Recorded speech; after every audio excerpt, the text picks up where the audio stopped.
아브라함이 바랄 수 없는 중에 바라고 믿었으니 이는 내 후손이 이같으리라 하신 말씀대로 많은 민족의 조상이 되게 하려 하심이라.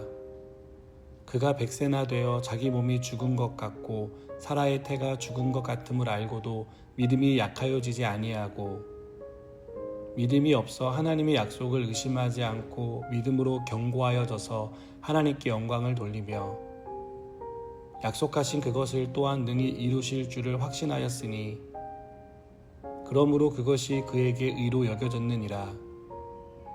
그에게 의로 여겨졌다 기록된 것은 아브라함만 위한 것이 아니요 의로 여기심을 받을 우리도 위함이니 곧 예수 우리 주를 죽은 자 가운데서 살리신 이를 믿는 자니라. 예수는 우리가 범죄한 것 때문에 내줌이 되고 또한 우리를 의롭다 하시기 위하여 살아나셨느니라. 아멘. 누구나 자신의 한계와 절망을 경험하게 됩니다.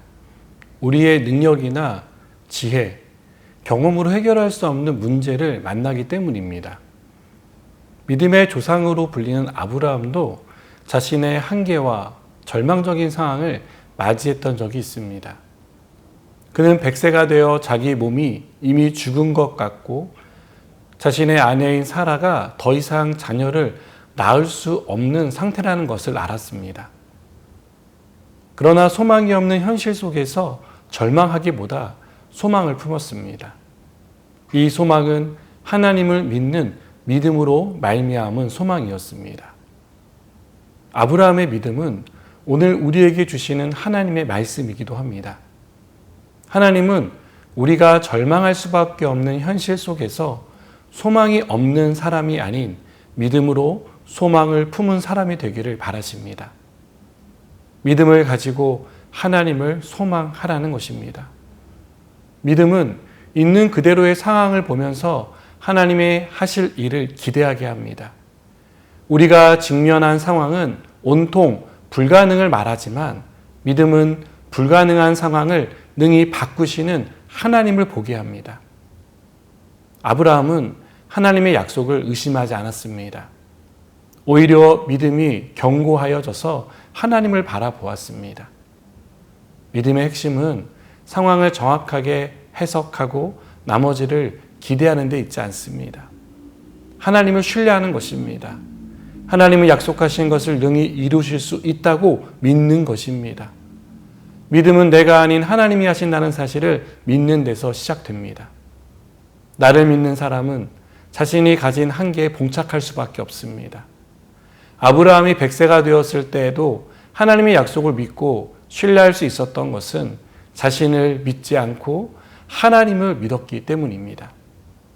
하나님은 아브라함의 믿음을 의로 여기셨습니다. 아브라함의 믿음은 오늘 우리가 따라야 할 모범이 됩니다. 우리를 위해 죽으시고 부활하신 예수 그리스도를 믿는 사람은 의롭다함을 얻습니다.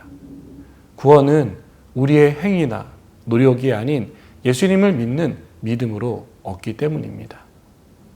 아브라함은 소망이 없는 중에 소망을 품었습니다. 소망 대신 하나님을 온전히 믿었습니다. 현실에 주저앉기보다 하나님을 신뢰했습니다.